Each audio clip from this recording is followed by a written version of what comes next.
Alright, yan mga karandom. Ito yung appearing glass. Yan. Tatlo pong glass nito. At ito naman ay meron pa tayo nito, no? Yan. Ito naman po ay appearing cook. Kung naalala nyo, ito yung dinemo ko. At pati naman to mga karandom, ito yung na-demo ko na rin to. Appearing glass, saka appearing cook. Parehas ko na to na-demo mga karandom. At kung napapansin nyo rin, ito rin na-demo ko na rin to. Yan. Drain up. Yan mga karandom, drain up.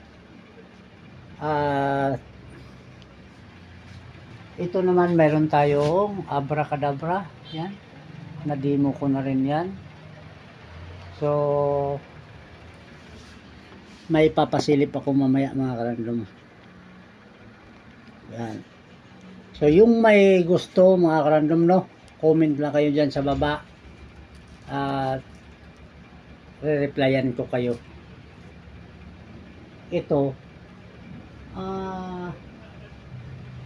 may apat na naman.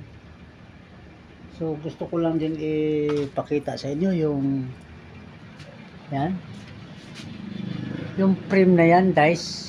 Yan, frame guys, meron din tayo mga random. So comment lang kayo kung mayroon kayong tanong, kung magkano at kung paano mag-order. Ang ating live, no? Siguro bukas ang live natin. Abangan nyo at ipopost ko, bibidyohan ko mga karandom ha. At abangan nyo